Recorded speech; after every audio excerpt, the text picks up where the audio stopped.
Okay, everybody, let's do a really quick edit of Asha. We met, I think this was in Toronto. I was still shooting Canon. You can see this is a Canon file. So this was several years ago now. Her hair is a lot longer. But let's do something fun, shall we? Okay, so we're in Adobe Camera Raw and we're gonna do my general tweaks, okay? So first thing I'm going to do is just bump up my shadows, bump up the blacks. And you can see already that makes it a little more creamy. I'm going to reduce the contrast. And the reason for that is because I like to create my own. And I'm going to reduce the exposure. There we go. And reduce the, we're not going to reduce the clarity yet. I'll show you something. Dehaze, let's pull that down a little bit right about there. Now, as far as the yellows are concerned, let's go into the color mixer. Let's change the hue of the yellows maybe to a little more red.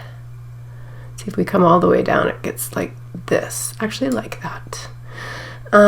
Also, let's bump up the blues right about there.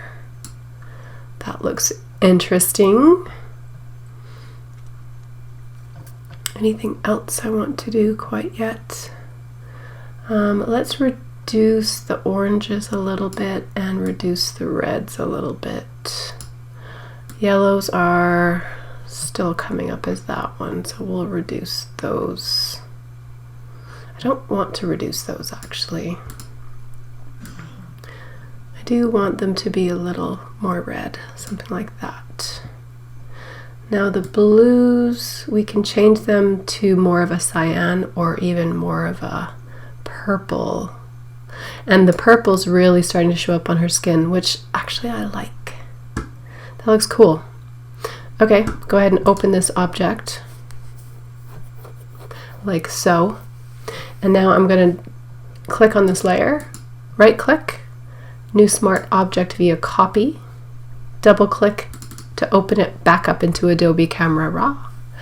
And let's just zoom in. Yeah, you can see there's a little bit of motion blur here. What did I shoot this with? 35 at f1.4, 80 seconds. That's probably why. It's not too bad though. Not my favorite, but definitely better than the 85 1.2. Okay, so now I'm going to come back into basic and I'm going to dehaze that a bit more. I'm going to reduce the exposure a bit more. I'm going to pull the shadows up a bit more, the blacks up a bit more, the contrast down a bit more, reduce my exposure a bit more, reduce my clarity a bit more. Do you see what I'm doing by any chance? Increase my vibrance a bit to about there, and let's see, in the color mixer I want to make those a little more red again. Okay, so you can see that I'm not looking at her, I'm only focused on the background. We do have some chromatic aberration there, so let's go into our optics and see if we can't get rid of some of that green yuckiness.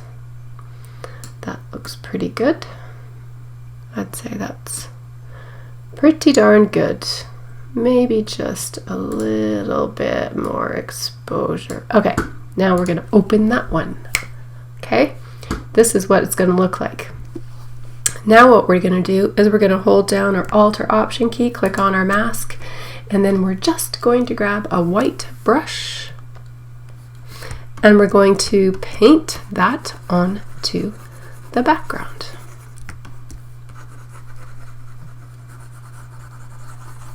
Just like that. Now this was all window light and existing ambient light. I didn't have any flash with me this trip.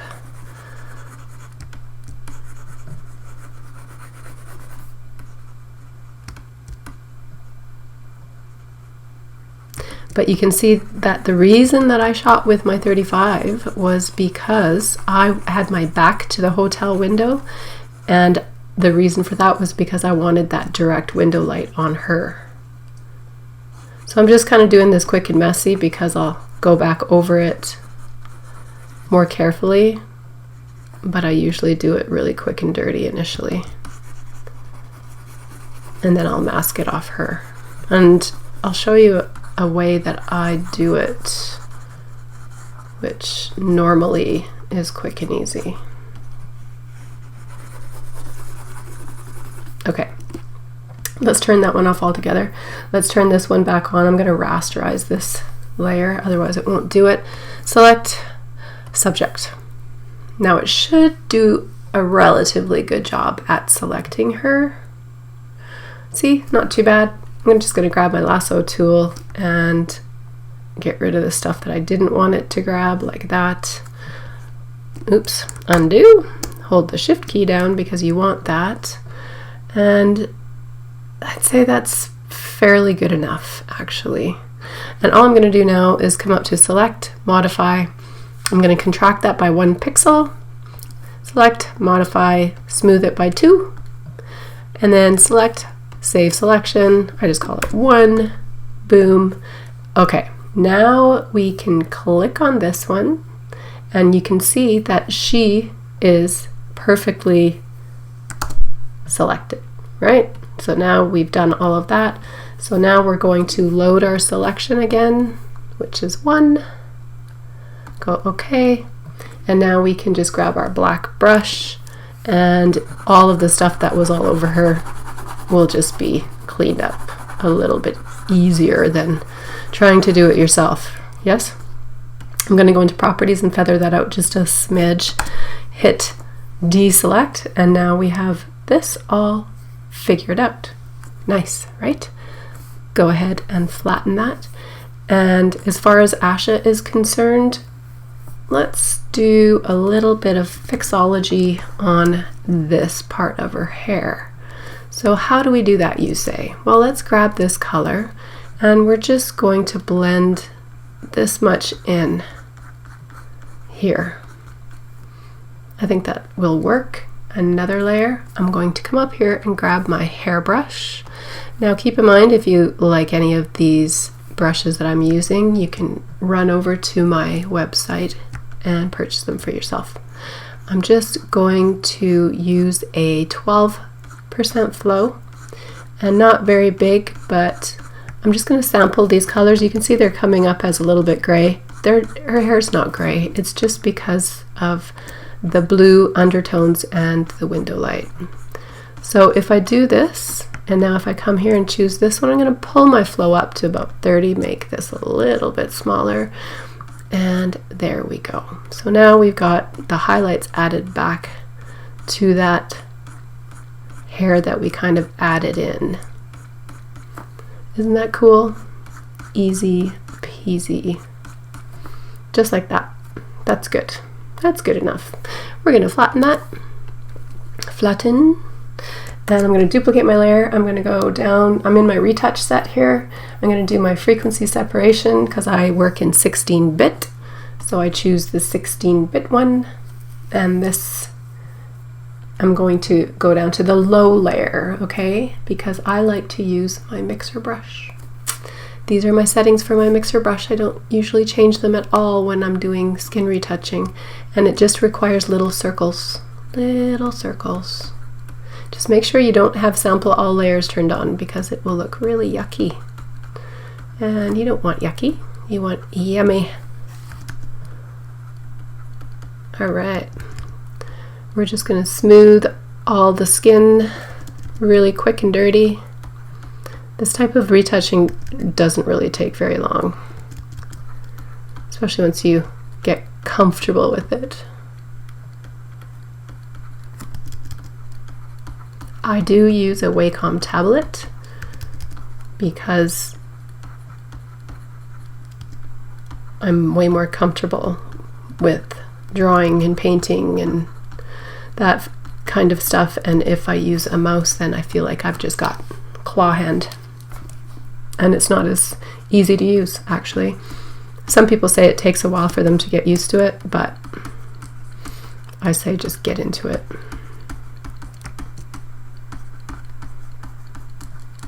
So I'm doing this pretty heavy-handed, but that's because I can always reduce the opacity on the entire group.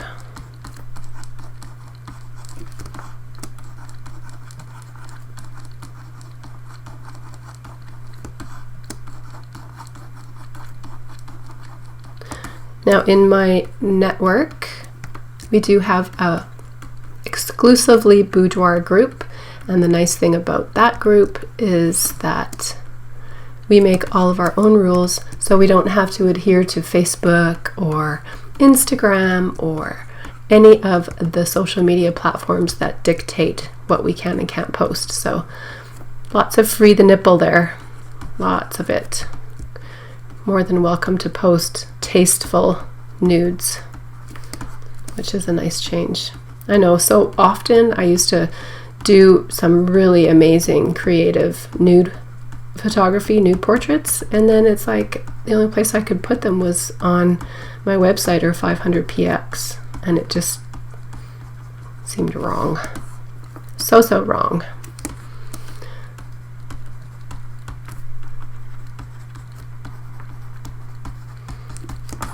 Okay, that is good enough. You can also do the hair if you want the hair to be a little bit smoother.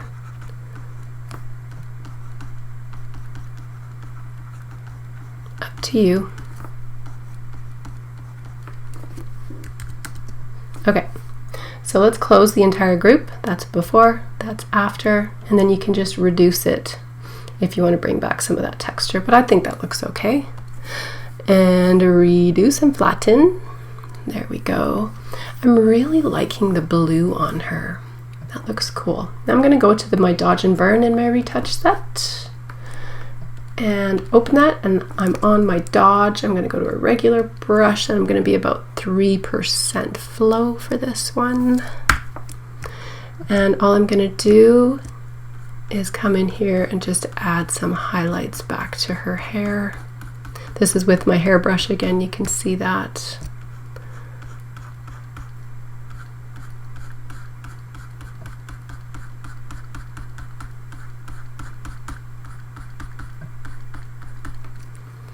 And now go to a regular brush. I'm just going to give that one big highlight right there. Same here. Another one here. Little bit of highlight on each boobie. And if you want to make her abs pop, just add a little bit of light where her abs are. And I don't think she'd be too mad at that.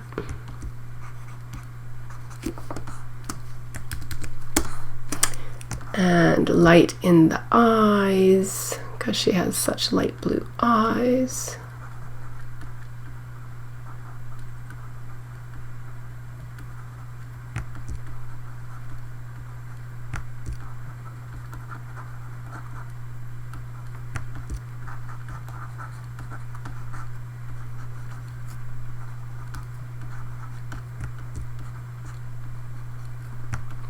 So for those of you who are not familiar with dodging and burning, it's just making the highlights stand out a little bit and the shadows deepen a little bit.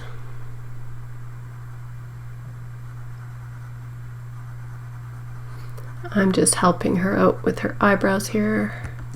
Add a little bit more darkness to her eyes.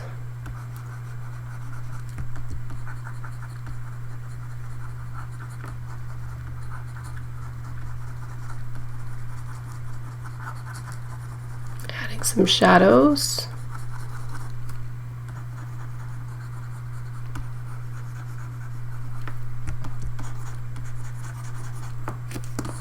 Don't worry, I know it looks like crapola right now, but I'm not done with it.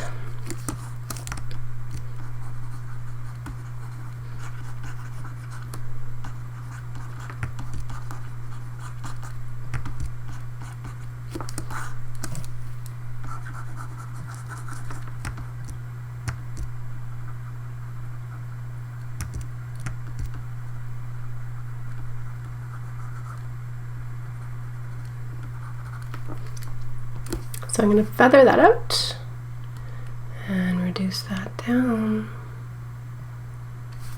Now you're probably going, ooh, that looks absolutely terrible. Why would you do that? Well, what I'm going to do is add a blank layer. I'm going to change the blend mode to soft light. I'm going to come up here to my color picker And I'm going to pick this color, which is a peachy color. And I'm just gonna bring that kind of back to a more peachy color.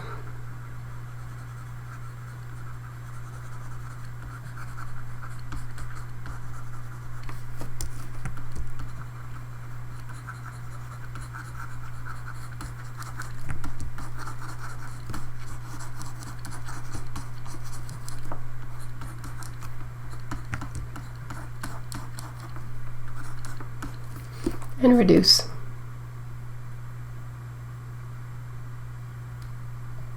Before and after. And I'm just going to come back into that dark layer, reduce it down to 1, and I'm just gonna tweak it, paint a little bit off, like so. Okay, close the whole group, before and after, reduce it a little bit this way, and that looks good. Flatten it. See, it's looking pretty cool right now.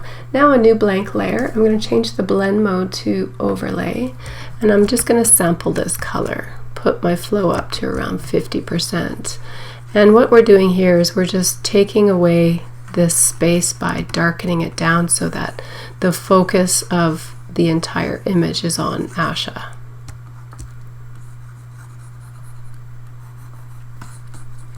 Like that.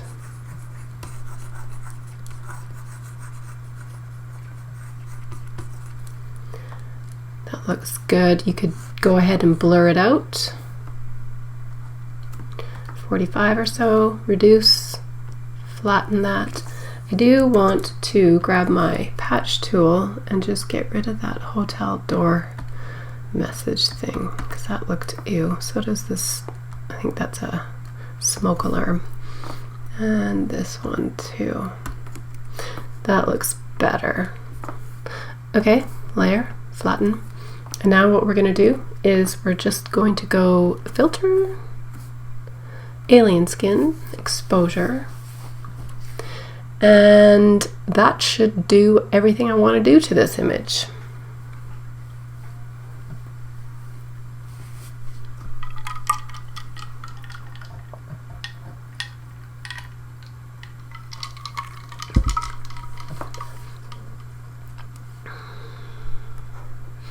I usually choose the color print film. I need to reset this layer because sometimes it gets locked into other filters. So you can just go through and determine which one you like. This one looks good for this image. And as always, I'll scroll down to the grain because that's way too rough, and reduce it just a little bit to about there. We will sharpen it some because it wasn't super sharp. And let's come up to vignette, add some vignette again in like that. And this time we're going to do, we want to add to those highlights. See how we're making them blue like that?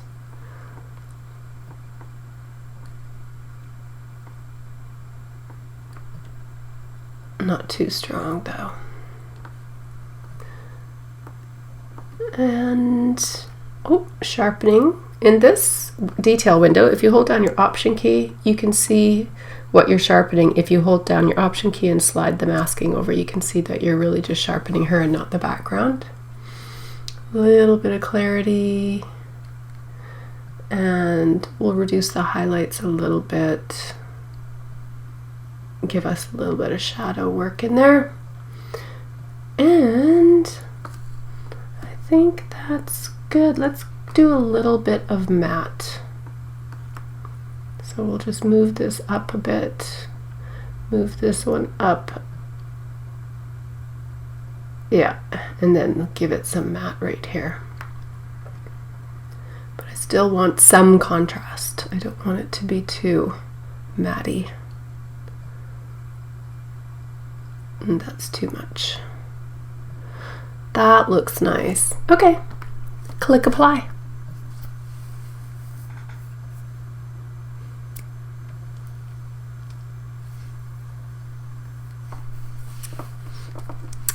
So that looks cool.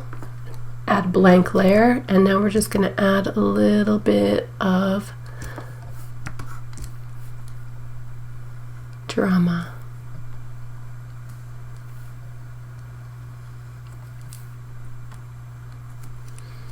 And then we're going to sample this color, which is more of a gray.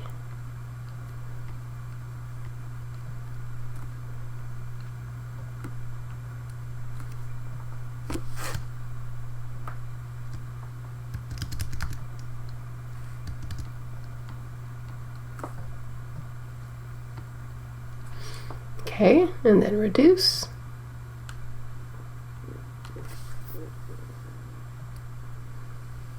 Like that. And that's all, folks. That was quick and easy. Looks pretty good. We'll go back up here into our history and show you the before. That's the before. And that's the after. If you like this video, you could subscribe and maybe give me a thumbs up, and I might do one or two more. Talk to you later.